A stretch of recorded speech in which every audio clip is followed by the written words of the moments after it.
ये जो सुंदर सा नज़ारा आप देख रहे हैं, दृश्य देख रहे हैं, ये है आपके RJ38 का। अगर कभी आप यहाँ पर गए हैं तो आपको मालूम होगा इसको क्या कहते हैं। इसे हम कहते हैं नक्की लेक। ठीक है, काफी बढ़िया जगह है यहाँ पे जहाँ की बात हो रही है। उसी प्रकार से एक चीज और नक्की, एक चीज और कंफर्म हो गई है। वो क्या है? वो ये है कि आपका RPSC का एग्जामिनेशन आगे आपके लगा हुआ है, आपके असिस्टेंट प्रोफेसर के लिए। ठीक है, तो अगर आपके पास नेट वगैरह सेट वगैरह जो भी है, क्या एलिजिबिलिटी है, देखने वाले हैं इस वीडियो के अंदर। कंप्लीट वो नोटिफिकेशन देखेंगे एंड हमारे साइकोलॉजी से संबंधित जो बातें हैं उनको भी हम करेंगे। उसी के साथ साथ हम क्या देखेंगे, हम आपका जो सिलेबस है, ठीक है, उसको भी देखेंगे इसी वीडियो के अंदर। ठीक है, तो पहले चलते हैं आपके RPSC के नोटिफिकेशन के ऊपर जो आया था आपका 22 तारीख को। तो यहाँ पर फाइनली आखिरकार राजस्थान लोक सेवा आयोग अजमेर ऑफिस से आपका संयुक्त विज्ञापन संख्या, ये सब पढ़ लीजिएगा आप। ठीक है, ये आपका विस्तृत विज्ञापन है, मतलब सारी चीजें आप यहाँ पे चेक कर लेंगे, आपका कौन सा कैटेगरी है, क्या है। ठीक है, आयोग द्वारा कॉलेज शिक्षा विभाग के लिए राजस्थान शिक्षा सेवा महाविद्यालय शाखा नियम 1986 का ठीक तभी जब हमारा कौन सा एक्ट आया था के अंतर्गत सहायक आचार्य असिस्टेंट प्रोफेसर के निम्नलिखित 48 विषयों के कुल, और एक अच्छी बात यह है 48 विषय में एक हमारा विषय भी है, विषय नंबर 24 के कुल 19-13 पदों पर भर्ती हेतु ऑनलाइन आवेदन आमंत्रित किए जाते हैं। ठीक है, तो यहाँ पे देखिए ये है आपका कोड 24 साइकोलॉजी यहाँ पे दिया हुआ है। कितनी पोस्ट है आपकी यहाँ पे टोटल? आपकी यहाँ पर 10 पोस्ट है, मतलब 1913 में से 1903 बाकी लोगों की है, और ये जो 10 हैं ये किसकी है? ये आपकी है, जिनका आपका साइकोलॉजी है। ठीक है, देन आगे चलते हैं। यहाँ पे आपका फर्स्ट यहाँ पे क्या दिया हुआ है, पदक्रम संख्या 1 से 31 एवं 40 से 48, तो हम इस ब्रैकेट में आते हैं तक के पदों के लिए शैक्षणिक योग्यताएं राजस्थान से वही 1986 का जो नियम है उसके अनुसार क्या होना चाहिए आपके पास, उसकी बात करते हैं। सबसे पहले देखिए यहाँ पे मास्टर्स डिग्री विद 55% मार्क्स, कम से कम कितने होने चाहिए आपके? 55% मार्क्स होने चाहिए आपके मास्टर्स में in a concern relevant allied subject from an Indian university और an equivalent degree from an accredited foreign university. ठीक है, तो फॉरेन वाले भी यहाँ पे कर सकते हैं। ठीक है, उसी के साथ साथ बिसाइड्स फुलफिलिंग, क्योंकि अधिकतर लोग के पास क्या होगा, यही होगा, है ना। मोस्ट ऑफ द केसेस में अगर हम बात करें 100 लोगों की, 100 लोगों में से 90 लोग जो होंगे उनके पास ये चीज होगी। ठीक है, फर्स्ट वाला besides fulfilling the above qualifications, आपके पास भले ही ये हो, उसके अलावे the candidate must have cleared the national eligibility test, है ना, NET, conducted by the UGC और द CSIR। ठीक है, CSIR किनके लिए? साइंस वालों के लिए, हमारे लिए जो है वो UGC ही है। और a similar test accredited by the UGC like SLET, SET और who are have been awarded a PhD degree in accordance with the UGC। ठीक है, PhD डिग्री है। ठीक है, तो उनके रूल्स आप यहाँ पढ़ लेंगे, minimum standards and procedure for award of MPhil PhD degree regulations 9 और 16 and their amendments from time to time as the case में be exempted from NET, SLET and SET. ठीक है, तो वो रूल्स आप देख सकते हैं। अदरवाइज आपके लिए क्या मैंडेटरी हो जाता है, आपका नेट होना जरूरी हो जाता है और उसी के साथ साथ आपका सेट होना भी जरूरी हो जाता है। ठीक है, तो ये हमारे एग्जाम के लिए, साइकोलॉजी के लिए नेट और सेट एग्जामिनेशन होता है, तो वहीं पे नोट आपके लिए जो है कैंसिल हो जाता है। ठीक है, तो इस बात का ध्यान रखें। और उसी के साथ साथ एक और जरूरी चीज वो ये है, working knowledge of Hindi return in Devanagari script and knowledge of Rajasthani culture. ठीक है, ये भी आपके लिए होना जरूरी हो जाता है। यहाँ पर देखिए नोट में क्या दिया हुआ है, फर्स्ट नंबर पे 1 जून 2002 से पूर्व किसी भी प्रदेश से स्लेट उत्तीर्ण अभ्यर्थी पात्र होगा। ठीक है, इसका मतलब आपका सेट क्लियर कहाँ से होना चाहिए? राजस्थान से होना चाहिए क्लियर आपका सेट। ठीक है, राजस्थान से क्लियर होना चाहिए, तो इस बार जिन लोगों का हुआ है वो इसके लिए बड़े ही आसानी से भर सकते हैं। ठीक है, और उसी के साथ साथ 1 जून 2002 को या उसके पश्चात अन्य प्रदेश से उत्तीर्ण स्लेट अभ्यर्थी को इस पद हेतु पात्र नहीं माना जाएगा। ठीक है, तो मना कर रहे हैं अगर आपके पास राजस्थान का सेट है। ऊपर उन्होंने जो बता रहे थे आपको, वहां पे उन्होंने मेंशन नहीं किया था कौन से स्टेट का, लेकिन यहाँ पे उन्होंने नोट नीचे दे दिया है। ठीक है, ताकि ऊपर आप खुश हो जाइए और नीचे आके आपको जो है यहाँ पे बम फूटेगा। ठीक है, कि आप जो अगर कोई अन्य स्टेट से हैं, यूपी बिहार या किसी अन्य स्टेट से आप हैं, ठीक है, गुजरात से हैं, हरियाणा से हैं, ठीक है, चाहे किसी बॉर्डर से भी आप क्यों ना हो, लेकिन अगर आप राजस्थान सेट आपका क्लियर नहीं है 2002 से बाद का, है ना, उसके पश्चात का। ठीक है, देन उसके बाद नोट नंबर 3 में दिया हुआ है यूजीसी रेगुलेशन 2018 के अनुसार विभिन्न पाठ्यक्रमों की समकक्षता निर्धारण करने के लिए आयुक्तालय कॉलेज शिक्षा द्वारा गठित समिति की रिपोर्ट दिनांक 21/9 अपलोड कर दी गई है। ठीक है, इसको रहने दीजिए। आगे चल के देखते हैं काम की बात। यहाँ पे शैक्षणिक अर्हता संबंधी प्रावधान क्या है यहाँ पे। ठीक है, क्वालिफिकेशन की बात हो रही है। उक्त पदों की अपेक्षित शैक्षणिक अर्हता मतलब 55% मास्टर्स के अंतिम वर्ष की परीक्षा में सम्मिलित हुआ हो। ठीक है, अगर किसी ने इस बार दिया है तो वो भी दे सकता है, या सम्मिलित होने वाला व्यक्ति भी आवेदन करने के लिए पात्र होगा, किंतु उसे आयोग द्वारा आयोजित साक्षात्कार से पूर्व शैक्षणिक अर्हता अर्जित करने का सबूत देना होगा। ठीक है, मतलब अगर आपका मान लीजिए अभी आप एग्जाम दे के आए हैं, कुछ लोगों ने दिए हैं इस बार एग्जाम, वैसे अगर आपने अभी एग्जाम दे के आए हैं तो भी आप इसके लिए एलिजिबल हैं, बशर्ते आपके पास सेट या फिर नेट होना चाहिए। ठीक है, तो इस बात का आप ध्यान रखें। ठीक है, और आपको कब कब प्रूफ करना होगा, ये आपके इंटरव्यू से पहले आपको बताना होगा कि आपने जो है 55% के ऊपर से आपने इसको पास कर लिया है। ठीक है, नोट देखिए, साक्षात्कार से पूर्व अभिव्यक्ति का आशय साक्षात्कार की प्रक्रिया प्रारंभ होने की दिनांक यानी कि साक्षात्कार का पहला दिन है। मान लीजिए अगर आपका 1 दिसंबर को साक्षात्कार होता है तो उसके पहले आपको 55% के ऊपर से आपको अपना मास्टर्स डिग्री कंप्लीट कर लेना है। ठीक है, उसी के साथ साथ देखिए पे बैंड व ग्रेड पे आप लोग के लिए यहाँ पे 15,600, 3900, एजीपी 6000। ठीक है, ये आपका देख लीजिएगा बाद में। आयु सीमा की बात करें, दिनांक 1/7/2023 को न्यूनतम 21 वर्ष एवं अधिकतम 40 वर्ष से कम। ठीक है, मतलब अगर आपकी उम्र 21 वर्ष हो चुकी है तो आप दे सकते हैं, और 40 वर्ष के अंडर जो हर स्टेट में लगभग इसी प्रकार से होता है, तो आप इसके लिए बिल्कुल एलिजिबल हैं, एग्जाम दे सकते हैं। कंडीशंस क्या क्या फुलफिल करनी है, या तो आपने 55% से ऑलरेडी क्लियर करके रखा हो, या सेकंड केस में अभी आप एग्जाम देने वाले हैं या दे के आ गए हैं, प्रोवाइडेड आप इंटरव्यू के पहले अपना जो है सबूत पेश करेंगे वहां पे। ठीक है, कि हमने जो शैक्षणिक अर्हता है उसको अर्जित कर लिया है। उसी के साथ साथ यहाँ पे एक मैंडेटरी चीज जो है वो क्या हो जाती है, आपकी नेट एंड सेट। चलिए आगे देखते हैं अन्य विवरण जो जो आपके काम का है। चयन प्रक्रिया किस प्रकार से होगी। अभ्यर्थियों का चयन प्रतियोगी परीक्षा, कॉम्पिटिटिव एग्जाम व साक्षात्कार के माध्यम से किया जाएगा। मतलब आपका एग्जाम होगा रिटर्न, देन आपका इंटरव्यू भी लगाया जाएगा। आवश्यकता पड़ने पर आयोग द्वारा उत्तर पत्रक उत्तर पुस्तिका के मूल्यांकन में स्केलिंग, मॉडरेशन, नॉर्मलाइजेशन, सामान्यीकरण पद्धति को अपनाया जा सकेगा। ठीक है, मतलब स्केलिंग की तकनीक का इस्तेमाल कर सकते हैं, नॉर्मलाइज वगैरह कर सकते हैं वो, है ना, आवश्यकता पड़ने पर वो भी। ठीक है, जरूरी नहीं है। संबंधित सेवा नियम के नियम 20 के अनुसार आयोग द्वारा उपयुक्त पाए गए अभ्यर्थियों के नाम राज्य सरकार, ठीक है, स्टेट गवर्नमेंट नियुक्ति प्राधिकारी को अनुशंसित किए जाएंगे, जो लिखित परीक्षा व साक्षात्कार में प्राप्त कुल अंकों के योग के अनुसार की मेरिट के क्रम में व्यवस्थित होंगे। ठीक है, मतलब सिंपल सी बात है, आपका एग्जाम होगा, इंटरव्यू होगा, उसके बाद आपकी ये लिस्ट गिरेगी। परीक्षा का स्थान व माह, ठीक है, जिसपे अभी संशय बना हुआ है, उक्त पद हेतु परीक्षा माह अक्टूबर 2023 में कराएंगे।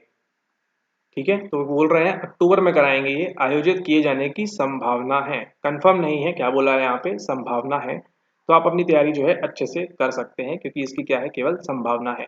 ठीक है, अक्टूबर में क्या आएगी आपकी, अक्टूबर में आपकी चलेगी नवरात्रि। ठीक है, मतलब वो 9 दिन, तो आप समझ जाइए आपके 20 दिन बचते हैं, फिर अक्टूबर में हो सकता है ले भी लें, इन दिनों में भी ले लें। ठीक है, ओके। परीक्षा स्थान व तिथि के संबंध में यथा समय सूचित कर दिया जाएगा। ठीक है, तो आपको इन्फॉर्मेशन वगैरह मिल जाएगी। परीक्षा योजना और पाठ्यक्रम क्या है। परीक्षा वस्तुनिष्ठ रूप में ऑब्जेक्टिव टाइप में ऑनलाइन/ऑफलाइन ली जाएगी। इनकी जो मर्जी है उस हिसाब से ले लेंगे, वो हो सकता है आपके सेट ऑफलाइन की तरह ले लें इसको, या फिर आपके नेट की तरह ऑनलाइन भी इसको लिया जा सकता है। ठीक है, ऑनलाइन ऑफलाइन दोनों प्रकार से इसको ले सकते हैं। सभी प्रश्न वस्तुनिष्ठ प्रकार के होंगे। ठीक है, परीक्षा का विस्तृत पाठ्यक्रम आयोग की वेबसाइट पर शीघ्र ही जारी कर दिया जाएगा, और आज 26 तारीख है और इनका शीघ्र अभी हुआ नहीं है। ठीक है, ओके। दिनांक 26/6/2023 यानी कि आज से दिनांक 25/7/2023 रात्रि 12 बजे तक आप क्या कर सकते हैं, इसको आवेदन कर सकते हैं। ठीक है, आवेदन कैसे करना है ये सब आप पढ़ लेंगे बड़े ही आसानी से, आपने पहले कभी ना कभी इसको किया होगा। ठीक है, और यहाँ पे आपकी नीचे फीस वगैरह दी हुई है, तो इसको भी आप देख लेंगे। अब चलते हैं अगले काम की चीज के ऊपर। वो क्या है, वो यहाँ पे ये है कि scheme of competitive examination for the post of assistant professor. The scheme किस प्रकार से है, ऊपर बताया था रिटन एग्जाम होगा और इंटरव्यू होगा। इंटरव्यू के मार्क्स बड़े ही अचंभित करने वाले हैं। इंटरव्यू रिटन एग्जामिनेशन देखिए यहाँ पे 3 पेपर होंगे, पेपर 1, 2 एंड 3। ठीक है, 3 पेपर होंगे आपके 1, 2, 3। Subject concern with the post, मतलब ये दोनों कौन से होंगे आपके 75 मार्क्स के। किसके होंगे आपके, ये होंगे आपके साइकोलॉजी के। ठीक है, ये दो आपके साइकोलॉजी के होंगे।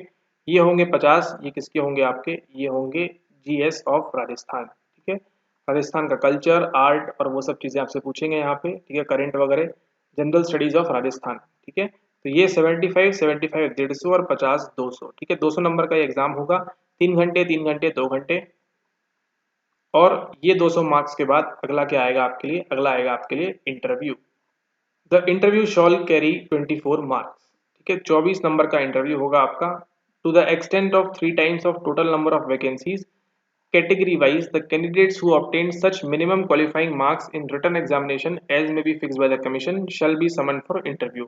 मतलब सिंपल सी बात है, जितना ज्यादा ऊपर आप नंबर लाएंगे उतना चांसेस आपके बढ़ जाएंगे इंटरव्यू कॉल के लिए। ठीक है, अगला आता है syllabus. The syllabus shall be such as specified by the commission from time to time and will be intimated to the candidates within the stipulated time in the manner as the commission deems fit. ठीक है, according to sub rule 2 of rule 19A, the commission shall not recommend a candidate who has failed to appear in any of the written paper and interview। ठीक है, तो ऐसा कोई भी candidate को वो रिकमेंड नहीं करेंगे जिसमें शायद पहला दिया हो, दूसरा ना दिया हो या इंटरव्यू में नहीं आया हो। ठीक है, ऐसे किसी भी कैंडिडेट को वो रिकमेंड नहीं करेंगे।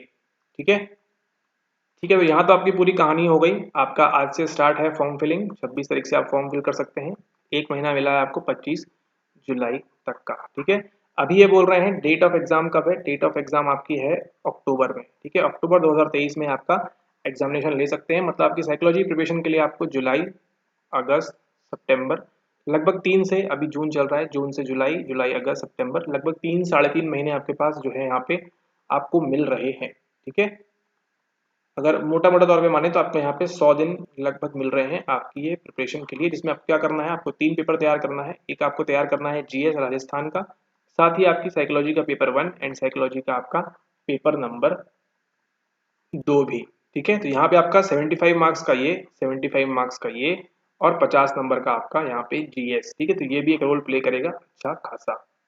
प्लस मेन फोकस आपका ये 75 मार्क्स पे होना चाहिए। चलिए, ये तो देख लिया हमने आपका अभी नोटिफिकेशन। अब चलते हैं हम कहाँ पे, हम चलते हैं हमारे काम की चीज़ के ऊपर। वो क्या है, वो है अब हमारा सिलेबस डिस्कशन। सिलेबस की हम बात करते हैं, उसके अंदर क्या सारी चीज़ें हैं, क्या क्या हैं, उसको हम देखते हैं हमारे साइकोलॉजी के लिए। ठीक है, जिसकी आपको मिली है इस बार कितनी पोस्ट, 10 पोस्ट आपको मिली है। तो देखते हैं डिटेल में सिलेबस। 2 प्रकार के पेपर हैं, तो चलिए स्टार्ट करते हैं। अभी जो हमको फ्रेश सिलेबस मिला है उसके आधार पर, क्योंकि अभी तक कुछ जो है नया साइट पे अपडेट हुआ नहीं है।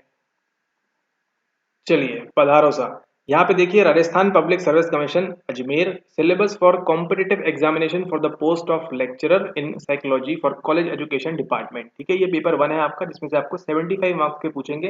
एंड आई गेस यहाँ पे आपको शायद 5 ही यूनिट इन्होंने दी है, 1 2 3 4 5 ये यहाँ पे इन्होंने 5 ही आपको यूनिट दी हुई हैं और 75 नंबर के आपको आएंगे। तो अगर इसको ब्रेक डाउन करें 75 डिवाइडेड बाय 5 तो समझ सकते हैं लगभग एक यूनिट से आपको 15 number approximately on an average इतना वो पूछेंगे हर यूनिट से। मतलब सारी यूनिट आपको क्या करनी है, अच्छे से तैयार करनी है। पैटर्न ऑफ क्वेश्चन पेपर देखिए, ऑब्जेक्टिव टाइप पेपर, ठीक है मालूम है, मैक्सिमम मार्क्स 75 मालूम है, नंबर ऑफ क्वेश्चंस 150। ठीक है, duration of paper 3 hours, all question carry equal marks, there will be negative marking. ठीक है, तो चलिए देखते हैं यार सिलेबस स्टार्टिंग यूनिट 1 से। ये देखिए यूनिट 1 में biological basis of behaviour and perceptual processes. क्या पूछ रहा है आपसे यहाँ पे, जीन्स एंड बिहेवियर के बारे में। क्रोमोसोम्स क्या होते हैं 48। ठीक है, वो बात कर रहे हैं आपसे गुणसूत्र के बारे में, सॉरी 46। ठीक है, receptors, effectors and adjuster mechanisms बताना है आपने। देन आपके neural impulse, origin, conduction and measurement, किस प्रकार से आपका जो इम्पल्स है, तंत्रिका आवेग है, किस प्रकार से कार्य करता है। ह्यूमन नर्वस सिस्टम के अंदर आपका पीएनएस एंड सीएनएस और न्यूरोट्रांसमीटर पे इनका ध्यान रहेगा पूर्ण रूप से। न्यूरोट्रांसमीटर से आपको सवाल भी देखने मिलते हैं यहाँ पे। देन आपका sensory system and psychophysics, psychophysics में आपके वीबर और वो सब आना स्टार्ट हो जाएंगे। देखते हैं सवाल ये पूछते हैं या नहीं पूछते हैं। विजन एंड ऑडिशन की बात होगी यहाँ पे, आपकी दृष्टि और चाक्षुष एंड श्रवण केंद्र की बात होगी। मेजर कंसेप्ट ऑफ साइकोफिजिक्स पूछ सकते हैं स्टीवन वेबर और फ्रेशर। क्लासिकल एंड मॉडर्न, ठीक है। तो आपके संवेदी तंत्र की बात यहाँ पे हो रही है। तो नेट से आपका सिलेबस मैच कर रहा है, लेकिन कुछ चीज़ें ये एडवांस में आपसे पूछ रहे हैं यहाँ पे, ठीक है। जैसे ये आपका साइकोफिजिक्स देखने नहीं मिलता है नेट के अंदर, ठीक है। ओके, फिर परसेप्शन की बात करें आपका, तो गेस्टाल्ट है आपका, ठीक है, एंड फिजियोलॉजिकल अप्रोचेस, कि हमारा परसेप्शन में डेप्थ में क्या हमारी फिजियोलॉजी होती है, क्या गेस्टाल्ट बताता है। देन परसेप्शुअल ऑर्गेनाइजेशन में गेस्टाल्ट की जो नियम है, figure and ground, laws of organization and attentional process, कब हमारा अटेंशन जाता है, सबलिमिनल वगैरह पूछ सकते हैं आपसे आपसे। Then perceptual consistency, size, shape and brightness, illusion, perception of depth and movements, depth का किसने दिया था, अगर आपको मालूम है तो कमेंट कर दीजिएगा। Figural after effect, perceptual difference क्या होता है, and cognitive styles, field dependence and independence की बात यहाँ पे होगी, ठीक है। तो एक ही यूनिट के अंदर आपको काफी सारी चीजें यहाँ पे मिक्स कर दी हैं, काफी सारा आपको यहाँ पे पढ़ना होगा, ठीक है। तो ये आपका नेट से सेम है, कुछ कुछ चीजें आपको यहाँ पे अलग से भी पढ़नी होंगी। अब देखते हैं यूनिट 2। यूनिट 2 में क्या बोल रहे हैं यहाँ पे, ये बोल रहे हैं आपसे लर्निंग एंड मेमोरी प्रोसेस, अधिगम के बारे में बात कर रहे हैं। Classical conditioning, procedure, phenomena and related issues. Classical conditioning किसने दी, कहाँ से शुरुआत हुई, क्या क्या होता है, कौन सी अच्छी होती है, कौन सी कमजोर होती है, वो सब आपको बताना होगा यहाँ पे। देन आपकी आती है इंस्ट्रूमेंटल लर्निंग, फिनोमेना क्या है, पैराडिग्म क्या है उसका, और थ्योरेटिकल इश्यूज क्या है। देन आपका इंपॉर्टेंट रीइंफोर्समेंट की बात होती है, आपके प्रॉब्लम की बात होती है, इसमें बेसिक वेरिएबल्स क्या हैं एंड शेड्यूल्स क्या होते हैं, शेड्यूल्स ऑफ रीइंफोर्समेंट। देन आपकी वर्बल लर्निंग, ये आपके वर्बल लर्निंग आपको देखा जाए तो आपके नेट में नहीं है, लेकिन यहाँ पे आपको वर्बल लर्निंग करनी होगी। उसी के साथ साथ मेथड्स एंड मटेरियल्स, और आपकी फिर आती है ऑर्गेनाइजेशनल प्रोसेस, कैसे हम इसको करते हैं, ये आपको नेट में नहीं पूछता है, किस प्रकार से आप वर्बल लर्निंग ऑर्गेनाइज करते हैं। Then transfer of learning, learning transfer कैसे होती है, ये तो खैर पूछते हैं। देन आपका अगला आता है कॉग्निटिव लर्निंग, टॉलमैन वगैरह आ जाएंगे, नेचर एंड टाइप्स, किस प्रकार से होता है, क्या क्या होता है इसमें, इनसाइट वगैरह भी आ जाएगा, ठीक है। अब बिहेवियर से कहाँ जा रहे हैं हम, संज्ञान की ओर जा रहे हैं। उसके बाद मेमोरी प्रोसेस में एनकोडिंग, स्टोरेज एंड रिट्रीवल, ये सभी को आता है। स्टेजेस ऑफ मेमोरी, ये भी सभी को आती है, short sensory memory, short term memory and long term memory, episodic, semantic and procedural memory. Then फिर उसके बाद बात होगी थ्योरीज ऑफ फॉरगेटिंग में हम भूलते क्यों हैं, एबिंगहाउस ये की एंट्री हो जाएगी 1885 की। इंटरफेरेंस, डीके एंड रिट्रीवल किस प्रकार से होता है, क्यों हम का इसमें आपका प्रोएक्टिव रेट्रोएक्टिव इंटरफेरेंस पूछ सकते हैं।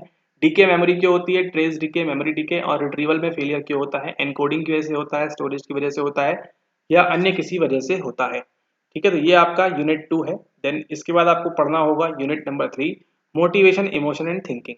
यहाँ पे आपका लगभग लगभग जैसा नेट में है, सेम टू सेम आपका लगभग दिया हुआ है, देखते हैं उसको। अभिप्रेरणा, संवेग और आपकी चिंतन की बात करते हैं। बेसिक मोटिवेशनल कंसेप्ट्स क्या है, इंस्टिंक्ट्स, फ्रॉइड आ जाएंगे, needs, drives, incentive, motivational cycle किस प्रकार से काम करती है, मैस्लो वाली, इंट्रिंसिक एंड एक्सट्रिंसिक मोटिवेशन किसने दिया, और फिर देखिए यहाँ पे आपका फ्लो भी डाला हुआ है, और फ्रस्ट्रेशन ऑफ मोटिव, ठीक है। अप्रोच, अवॉइडेंस, अवॉइडेंस अवॉइडेंस, वो सब आपको यहाँ पे पूछ सकते हैं, वो उसको भी आपको अच्छे से प्रिपेयर करना होगा, क्योंकि देखिए एग्जाम थोड़ा सा इजी नहीं रहेगा। साल चल रहा है 2023, लास्ट आपका जब भी एग्जाम हुआ था 18 में, 16 में, 15, 14 में, ठीक है। तो लगभग 5 साल आप आगे आ चुके हैं, तो वहाँ पे जो पेपर बनाएंगे वो थोड़ा सा आपको, और इतना अच्छा सिलेबस दिया हुआ है तो यहाँ पे आपसे कुछ अलग अलग चीजें वो पूछ सकते हैं, और किस प्रकार से होगा वो नेट पे हमने देखा ही। उसके बाद बात करेंगे हम मोटिवेशन में, अभिप्रेरणा में, psycho analytical, ethological, SR, cognitive, humanistic approaches क्या क्या बोलती हैं अभिप्रेरणा के बारे में।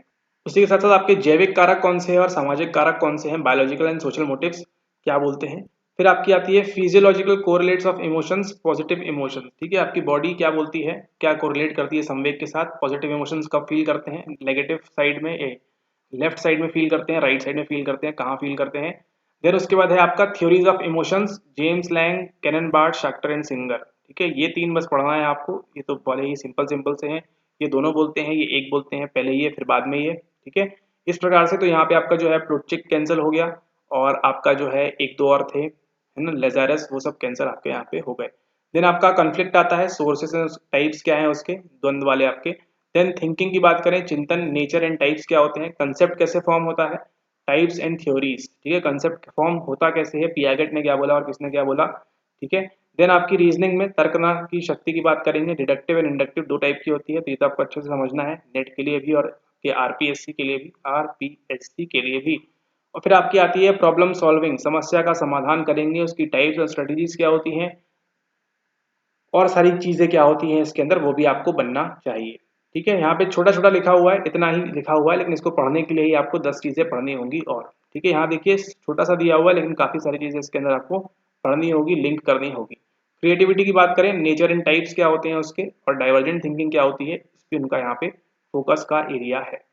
फिर देखते हैं अगले यूनिट, 3 यूनिट देख ली हमने, मोटिवेशन, इमोशन, थिंकिंग, लर्निंग और आपकी बायोलॉजिकल बेसिस। अब देखते हैं आपका यूनिट 4 एंड यूनिट 5। यूनिट 4 की बात करें तो यूनिट 4 में आपकी ह्यूमन एबिलिटीज एंड पर्सनैलिटी आ गई। इंटेलिजेंस किस प्रकार से, biological, social, eco cultural determinants क्या होते हैं हमारी बुद्धि के, है ना। बुद्धि के पीछे जैविक कारक कौन से हैं, क्या आपके हमारे न्यूरॉन्स अलग अलग हैं। सामाजिक कारक कौन से हैं, आप अकेले रहते हैं, हम समाज में रहते हैं। इको कल्चरल डिटर्मिनेंट्स कौन कौन से हैं आपकी बुद्धि के बारे में। उसके बाद थ्योरीज ऑफ इंटेलिजेंस में Spearman, Thurstone, Guilford, Cattell, Sternberg, Jensen, Gardner. Measurement of intelligence, कैसे इसको मेजर करेंगे, तो वो सब टेस्ट वगैरह आपको बनना चाहिए। उसके बाद बात आती है आपकी पर्सनैलिटी की, आपके व्यक्तित्व की। व्यक्तित्व के आपके biological and socio cultural determinants क्या क्या हैं, psycho analytic, new Freudian, social learning, ये क्या होती है, किसने दी है, ये भी बनना चाहिए, यहाँ से सवाल बनेगा आपका। ट्रेट एंड टाइप की अप्रोचेस कौन से हैं, अल्पोर्ट ने क्या बोला, एंड आपके कॉग्निटिव अप्रोचेस क्या बोलते हैं आपकी पर्सनैलिटी के बारे में। ठीक है, तो ये सब तो आपने अपने मास्टर्स में भी पढ़ा होता है, तो वो आपको बन जाएगा। ठीक है, फिर आपकी आती है पर्सनैलिटी असेसमेंट की बात, psychometric and projective test. Projective अच्छे से कर लीजिएगा, साइकोमेट्रिक अच्छे से कर लीजिएगा, यहाँ से आपको 2-4 सवाल तो आपको मिलेंगे ही मिलेंगे। और उसके बाद सेल्फ कंसेप्ट क्या होता है, स्वयं संप्रत्यय क्या होता है, स्व संप्रत्यय, उसका ओरिजिन कैसे होता है और उसका डेवलपमेंट किस प्रकार से होता है। ठीक है, ये थी आपकी यूनिट नंबर 4। आप पहुंच चुके हैं कितने मार्क्स तक, 60 मार्क्स तक पहुंच चुके हैं, और यहाँ पे आपका यूनिट 5 है। ठीक है, ये आपका अगेन 15 मार्क्स, 75 का लास्ट पार्ट है आपका यूनिट 5। तो जो भी यहाँ पे रोल प्ले करेगा आपका कट ऑफ तो नहीं, बट हाँ आपके जो नंबर्स इंक्रीज और डिक्रीज होंगे वो यहीं पे होंगे मेनली इस यूनिट के अंदर, क्योंकि ये जो है हर किसी से उतनी नहीं बनती है। Research methodology as compare to ऊपर की 4। ठीक है, ऐसा नहीं बोले सर हमको बनती है अच्छी बात है, लेकिन जनरल 100 लोगों की बात करें तो उसमें 80 लोग को नहीं बनता है, 20 लोग को बनता है। लेकिन अगर ऊपर के 4 यूनिट्स की बात करें तो सब 100 में से वो 95 लोगों को बनता है। ठीक है, ओके, यूनिट 5 की बात करें, रिसर्च प्रॉब्लम क्या होती है, हाइपोथेसिस क्या होता है, variables and their operationalization, types of psychological research में क्वालिटेटिव एंड क्वांटिटेटिव। आपके यहाँ पे गुणात्मक और मात्रात्मक में क्या फर्क होता है, मेथड्स एंड रिसर्च डिजाइन क्या होती हैं, एक्सपेरिमेंटल के अंदर क्या होता है, प्रायोगिक में क्या होता है, क्वासी एक्सपेरिमेंटल में क्या होता है, अप्रायोगिक में क्या होता है, केस स्टडीज में, केस अध्ययन में क्या होता है, उसी के साथ साथ फील्ड स्टडीज के अंदर क्या होता है, एंड क्रॉस कल्चरल स्टडीज में क्या होता है। उसी के साथ साथ एक्सपोज फैक्टर सब कुछ हो गया, उसके बाद हम करेंगे एंड फैक्टोरियल। फैक्टोरियल यहाँ पे दिया हुआ है, फैक्टोरियल डिजाइन की बात कर रहे हैं मे बी वो। ठीक है, फैक्टोरियल डिजाइन पूछ सकते हैं आपसे। देन आपका मेथड्स ऑफ डेटा कलेक्शन, ये सब करने के लिए डेटा तो चाहिए आपको, उसके लिए क्या करेंगे, observe, interview, questionnaire, test and scale, ये सब आप ऑलरेडी पढ़ते रहते हैं। देन अगली बात करते हैं यहाँ पे प्राचालिक एंड नॉन पैरामेट्रिक, गैर प्राचालिक और अप्राचालिक की बात होगी यहाँ पे। Parametric and non parametric test क्या होते हैं, क्या डिफरेंसेस है उनके बीच में, वो आपको बनना चाहिए। देन टेस्ट कंस्ट्रक्शन में आइटम राइटिंग, आइटम एनालिसिस क्या होता है, मद लेखन, मद विश्लेषण। फिर टेस्ट स्टैंडर्डाइजेशन क्या होता है, रिलायबिलिटी, वैलिडिटी एंड नॉर्म्स क्या है उसके। किसी भी टेस्ट को मेजर करने के लिए, मतलब स्टैंडर्डाइज बनाने के लिए, उसका सामान्यीकरण करने के लिए रिलायबिलिटी क्या होती है, वैधता क्या होती है, और नॉर्म्स क्या सेट करने हैं। टाइप्स ऑफ टेस्ट में आपके इंटेलिजेंस है, एप्टीट्यूड है, पर्सनैलिटी, एटीट्यूड एंड इंटरेस्ट है। ठीक है, तो इस टाइप कितने टाइप के टेस्ट होते हैं, इसके अंदर कौन कौन से आते हैं, वो आपको नाम बनने चाहिए, उस प्रकार से आपको सवाल यहाँ पे पूछ सकते हैं। ठीक है, तो ये तो हुआ आपका कहाँ पे, ये हुआ आपका पेपर 1। यानी इतना सब करने के बाद भी अभी आपको कितने मिलेंगे, केवल ओनली 75 मार्क्स की लड़ाई यहाँ पे कंप्लीट हुई है। अब चलते हैं हम नेक्स्ट पार्ट में, जहाँ पे हम बात करेंगे अगले 75 मार्क्स के बारे में कि उसके लिए आपको क्या सारी चीजें पढ़नी होंगी। चलिए, आरपीएससी पेपर 2 यूनिट 1 में आपकी एबनॉर्मल एंड क्लिनिकल साइकोलॉजी। ठीक है, तो जो आप नेट में नहीं पढ़ते हैं अच्छे से, वो यहाँ आपको पढ़ाएंगे अच्छे से। एबनॉर्मल बिहेवियर क्या होता है, ठीक है, कंसेप्ट क्या होता है, एबनॉर्मल हम क्यों बिहेव करते हैं, अप्रोचेस किसने क्या क्या बोला है, बायोलॉजिकल वाले क्या बोलते हैं। ठीक है, फिर आपका classification system DSM 5 and ICD 10, इसके बीच आपको क्लासिफिकेशन में आपको मालूम होना चाहिए इसमें क्या क्या आता है, इसमें क्या नहीं आता है। देन एबनॉर्मलिटी के क्या कॉजेज हैं, बायोजेनिक, साइकोजेनिक एंड सोशियोजेनिक। ठीक है, बस नाम अलग है, चीजें वही बोल रहे हैं। Anxiety, mood and psychotic disorders क्या होते हैं, उसकी इटियोलॉजी, सिम्टम्स एंड टाइप्स क्या क्या होते हैं। ठीक है, मूड डिसऑर्डर हो गया, साइकोटिक डिसऑर्डर हो गया। खाने पीने का भी पूछ लेते हैं ये, देन मेंटल रिटार्डेशन क्या होता है, आईक्यू हमारा बहुत कम हो जाता है, 30-50 में घूमता है। And personality and psychosomatic disorder, ठीक है, तो ये सब क्या होते हैं, ये भी आपको बनना चाहिए। देन आपकी क्लिनिकल एंड कम्युनिटी साइकोलॉजी की बात होती है, सब कुछ अच्छा करेंगे हम। कंसेप्ट, इश्यूज एंड मॉडल्स, ठीक है, आपकी कम्युनिटी साइकोलॉजी आई कहाँ से, ये भी शायद आएगी, एक सवाल पूछा था उन्होंने। देन मेंटल हेल्थ की बात होगी, मानसिक स्वास्थ्य की बात होगी, आपकी बायोलॉजिकल थेरेपीज की बात होगी, और उसके बाद आपकी यहाँ पे साइकोथेरेपीज की बात होगी। साइकोथेरेपीज के अंदर आपकी psycho analytical therapy, free association, word association और वो सब जो करते हैं हम, ठीक है, बिहेवियर वर्ड नहीं करते, फ्री एसोसिएशन करते हैं। बिहेवियर थेरेपी की बात होगी यहाँ पे आपकी सीबीटी, ये आ गई आपकी सीबीटी। फिर आपकी सीसीपीपी आ गई, क्लाइंट सेंटर्ड थेरेपी आ गई। Then gestalt therapy, logo therapy, logos, group and family therapy, ठीक है, सेम वही आपकी यूनिट 9 में चलता है, जो वही बात हो रही है यहाँ पर भी, ठीक है। तो ये वाला पार्ट आपको अच्छे से कवर करना होगा, ये वाला आपको अच्छे से पढ़ना होगा, ठीक है। यहाँ पे अगर आप नंबर खींच लेंगे तो आपके चांसेस है कि आप दूसरों से थोड़ा सा आगे रहेंगे, ठीक है, ओके। फिर यहाँ पे देखिए यूनिट 2, मतलब पेपर 1 के अंदर आपकी जो यूनिट नंबर 5 है, वहां पे आप दूसरों से ज्यादा मार्क्स खींच सकते हैं बड़े ही आसानी से, और यूनिट 1 में यहाँ पे अभी, ठीक है। अभी आगे देखते हैं unit 2 social psychology. Social psychology का नेचर क्या है, अप्रोच क्या है, मेथड क्या है। सोशल कॉग्निशन के अंदर पर्सन परसेप्शन क्या होता है, सेल्फ परसेप्शन, स्व संप्रत्यय, स्व प्रत्यक्षण, और आपका सोशल परसेप्शन क्या होता है। उसी के बाद एटीट्यूड की बात होगी, आपका नेचर कैसे होता है, फॉर्मेशन कैसे होता है एटीट्यूड का, मेजर कैसे कर सकते हैं एटीट्यूड्स को, क्या कोई स्केल है, और थ्योरीज कौन सी हैं एटीट्यूड चेंज करने के लिए, ठीक है। थ्योरीज से आपको यहाँ पे सवाल मिल सकता है। देन आपकी ग्रुप प्रोसेसेस कैसी होती है, ग्रुप फॉर्म कैसे होता है, टकमैन आ जाएंगे यहाँ पे। ग्रुप इफेक्टिवनेस कैसे बढ़ा सकते हैं, ग्रुप कोहेसिवनेस क्या होती है, ग्रुप डायनामिक्स किस प्रकार से काम करता है, कोऑपरेशन एंड कंपटीशन के दौरान कौन सा एक्सपेरिमेंट आता है, क्या सारी चीजें होती हैं, वो आपसे पूछ सकते हैं यहाँ पर। उसके बाद आती है आपकी लीडरशिप।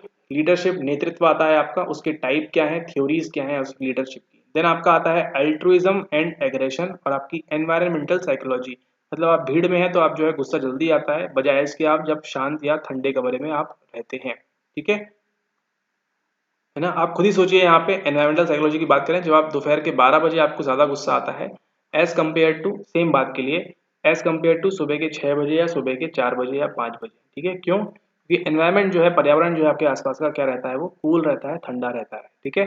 एंड इस टाइम पे क्या होता है, बहुत ज्यादा हीट रहती है, तो आप पे प्रभाव वो पड़ता है। ये रहा आपका यूनिट 2 सोशल साइकोलॉजी के बारे में। अब देखिए यहाँ पे unit 3 educational and counselling psychology, शिक्षा मनोविज्ञान और मार्गदर्शन मनोविज्ञान की बात कर रहे हैं। एजुकेशनल साइकोलॉजी का नेचर क्या है, स्कोप क्या है, problems and methods and teacher effectiveness, ये वही आ जाएगा आपका, लॉ ऑफ इफेक्ट और वो सब जो पूछते रहते हैं नेट के अंदर। फिर आपका एक्सेप्शनल चिल्ड्रन कौन से होते हैं, gifted, physically and mentally challenge, ये आपका कवर हो जाएगा। इंटेलिजेंस में जब आप पढ़ेंगे टर्मेन के बारे में, टर्मेन टर्माइट्स, तो वही आ जाएगा एक्सेप्शनल चिल्ड्रन कौन से होते हैं, जिनका IQ 140 145 होता है, 130 प्लस होता है, ठीक है। फिर आपकी काउंसलिंग की बात करें, यहाँ पे निर्देशन की बात करें, तो नेचर क्या होता है इसका, गोल्स और प्रिंसिपल्स क्या होते हैं, सबका भलाई करनी है। Roles and functions of counsellors क्या होते हैं, एंड देयर प्रोफेशनल ट्रेनिंग किस प्रकार से की जाती है।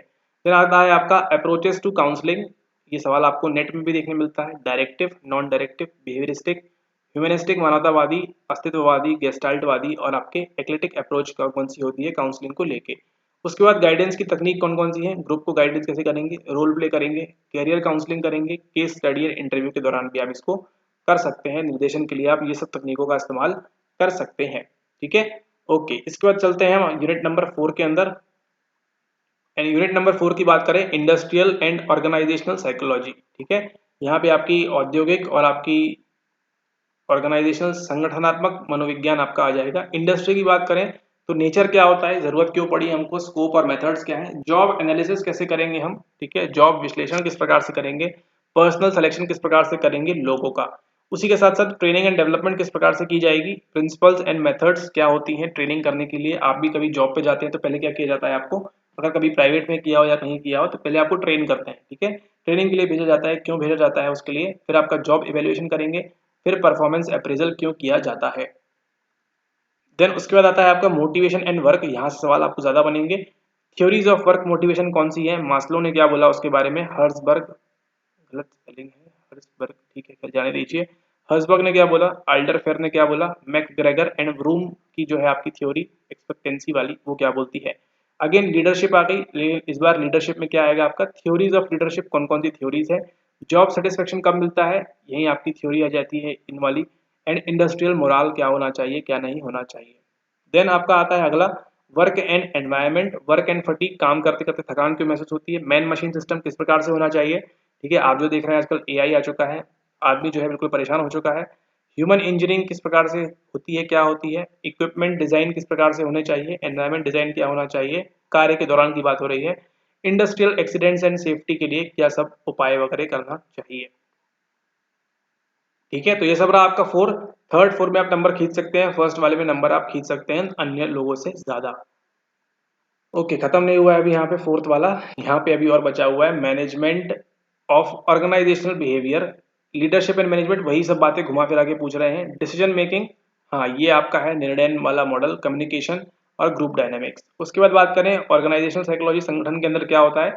Types of organization, systems approach, behavioural approach क्या होती है, सोशलाइजेशन एंड ऑर्गेनाइजेशनल क्लाइमेट, ठीक है। तो आपको पूरा पढ़ना पड़ेगा यहाँ पे ऑर्गेनाइजेशनल साइकोलॉजी के बारे में, ठीक है। नहीं भी पढ़ेंगे तो यहाँ पे आप नंबर खींच सकते हैं, ऊपर वाला पढ़ लीजिएगा। उसके बाद आता है यूनिट 5 में recent trends in psychology.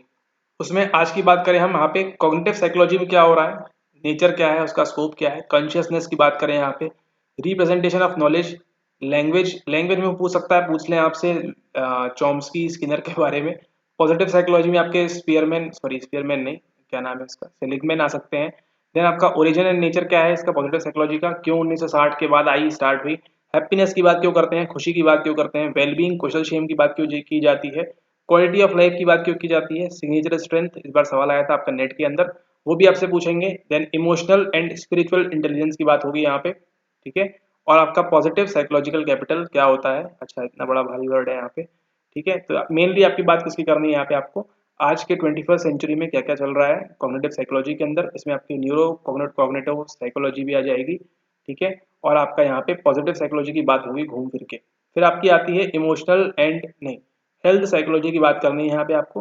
Health psychology, bio psycho social model क्या है, ठीक है। यहाँ पे आपको हेंस सेले वगैरह पूछ सकते हैं। वर्क स्ट्रेस एंड हेल्थ किस प्रकार से होना चाहिए, एंड आपको हेल्थ को हम किस प्रकार से, मतलब हेल्दी लाइफ को किस प्रकार से प्रमोट करेंगे, वो सब आपको यहाँ पे पूछ सकते हैं, ठीक है। तो यहाँ पे काफी सारा उन्होंने पूछा हुआ है, तो इसी के साथ हमने यहाँ पे कवर कर लिए हैं आपके 75 मार्क्स अगेन आपके ये वाले के सेकेंड पेपर के, ठीक है। तो आपने देख लिया पेपर 1 का कंप्लीट सिलेबस, प्लस आपने देख लिया पेपर 2 का कंप्लीट सिलेबस, जो आपको देगा कितने मार्क्स, जो आपको देगा आपको 150 मार्क्स, ठीक है। 150 नंबर देके जाएगा आपको ये, और प्लस 50 मार्क्स का आपका जो है राजस्थान का कल्चर, आर्ट और जीएस वगैरह आपको वहां से कवर करना होगा, ठीक है। तो ये है आपका syllabus complete first and second. इसी वीडियो के अंदर हमने आपका जो नोटिफिकेशन है उसको भी देखा, उसी के साथ साथ आपका कंप्लीट सिलेबस देखा। तो आपको जो पढ़ना है नेट का जितना आप पढ़ रहे थे उससे भी आपको थोड़ा सा और एडवांस हो गया, थोड़ा सा आपको और काफ़ी सारी चीज़ें, जैसे इंडस्ट्री की बात करें तो वो नहीं आता है आपके नेट में, ऑर्गेनाइजेशन का भी नहीं पूछते हैं डायरेक्टली ऐसे, एंड दो चार चीज़ें और जो आपको बताई वहाँ पे साइकोफिजिक्स वगैरह, वो सब भी आपको नेट के अंदर कम देखने को मिलता है, अमूमन आपको वो देखने मिलता नहीं है, ठीक है। तो आप जितना नेट के लिए पढ़ते हैं उतना तो पढ़ना ही है, प्लस आपको कई सारी चीज़ें और भी पढ़नी है, ठीक है। और अगर नहीं पढ़ेंगे तो भी कोई नुकसान नहीं है आपका, ठीक है। लेकिन आप केवल नेट पढ़ के जाएंगे, लेकिन कोई दूसरा होगा वो क्या करेगा, नेट के साथ ये अन्य चीज भी पढ़ के जाएगा, ठीक है। तो कुछ नुकसान कुछ नहीं, बस यही है आपके जो है नंबर यहाँ पे, मार्क्स जो है आपके वो कम आएंगे, ठीक है। तो आप भी ट्राई करें कम मार्क्स ना लाएं आप भी नेट का तो पढ़िए ही, सिलेबस कंप्लीट जो है पूरा वो, मतलब जितना आपके आरपीएससी के साथ जितना लिंक कर रहा है उतना, उसके साथ साथ आपको जो है एक्स्ट्रा जो चीजें यहाँ पे दी गई हुई है उसको भी आपको पढ़ना होगा, ठीक है। तो फिर चलिए तैयारी शुरू कर दीजिए आपके आरपीएससी असिस्टेंट प्रोफेसर की। आज तारीख है आपकी 26 जून 2023, ठीक है। अगले 100 दिनों में आपका जो है एग्जामिनेशन, अभी की स्थिति में बोल रहे हैं कि 100 दिन के अंदर आपका एग्जाम हो जाएगा, ठीक है। और जुलाई में आपको पिक्चर क्लियर हो जाएगी, 25 जुलाई तक जो है आपके फॉर्म की लास्ट डेट है, तो वो फिल हो जाएंगे। फिल हो जाएंगे तो आगे बताएंगे आपको कि ऑनलाइन होने वाला है ऑफलाइन होने वाला है, वो सब बात की बात है, लेकिन आपके हाथ में जो है वो क्या है, वो है आपके हाथ में प्रिपरेशन, ठीक है। तो इसको तैयारी स्टार्ट कर दीजिए, 100 दिन आपके पास बचे हैं, ठीक है। एक एक दिन भी आप मिस करेंगे तो कोई और कहीं ना कहीं कुछ ना कोई पढ़ रहा होगा, ठीक है। तो आप इन दिनों को मिस मत करिए, जो भी है आपके पास समय बचा हुआ है, ठीक है। एंड अगर आपने नेट या सेट क्लियर किया हुआ है तो आपके पास एक बहुत बढ़िया सुनहरा अवसर है आपके पास यहाँ पे, भले ही 10 पोस्ट क्यों ना हो, लेकिन काफ़ी ज़्यादा आपके पास स्कोप है कि आपने ये एग्ज़ाम क्लियर किया है, इसका मतलब आप ये एग्ज़ाम भी क्लियर कर सकते हैं, ठीक है।